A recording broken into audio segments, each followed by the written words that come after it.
తన ముగ్గురు పిల్లల్ని తీసుకుని పేద తల్లి వచ్చింది. అమ్మ ఏం చేస్తారా తల్లి అన్న.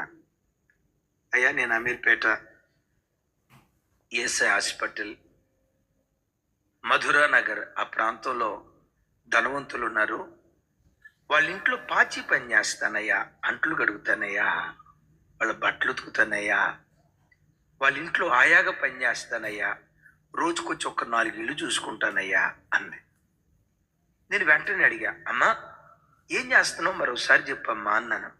అదే వాళ్ళ అంట్లు కడుగుతానయ్యా, వాళ్ళ ఇల్లు ఉడుస్తానయ్యా, వాళ్ళ చిన్నపిల్లలకి స్నానం చేయిస్తానయ్యా, 4 ఇళ్ళు చూసుకుంటానయ్యా అని అంది. నేను వెంటనే ఏమన్నాను తెలుసా? అమ్మా దేవుడు నిన్న ఇంటికి పంపించింది బ్రతుకు తెరువు నిమిత్తమే కాదు, వాళ్ళ మధ్యలో నువ్వు ఒక సువార్థికురాలిగా దేవుని కొరకు బ్రతకాల, యేసయ్యకు పత్రికగా నువ్వు బ్రతకాల. యేసయ్య నిన్ను సాధారణమైన ఆలోచనతో అక్కడికి పంపించాల. నిన్ను అక్కడికి ఎందుకు పంపించాడో తెలుసా? నీ ద్వారా, నీ సువార్త ద్వారా కాదు, నీ ప్రవర్తన ద్వారా, నీ ప్రవర్తన ద్వారా ఆ అధికారుల హృదయాలు కదిలించాలని దేవుడు కోరుకున్నాడు. బైబిల్లో నయమాన్ అనే సైన్యాధ్యక్షుడి హృదయాన్ని కదిలించింది ఒక చిన్నది కదా. ఆ చిన్నదాన్ని దేవుడు ఎలా వాడుకున్నాడో నిన్ను కూడా దేవుడు అలా వాడుకోవాలనుకుంటున్నాడు. నీ యజమానుల్లో బట్టలు ఉతికేటప్పుడు వాళ్ళు ఏమన్నాలో తెలుసా?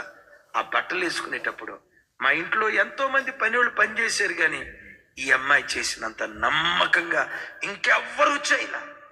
నా భార్య కూడా బట్టలు ఎంత శుభ్రంగా ఉతకలేదు, పని అమ్మాయి కానీ ఎంత శుభ్రంగా ఉతుకుతుందా చూస్తారు. వాళ్ళు ఇల్లు ఊడ్చేటప్పుడు, పాత్రలు కడిగేటప్పుడు వాళ్ళు అక్కడక్కడ చిల్లర పైసలు పెట్టేసి వెళ్తారు.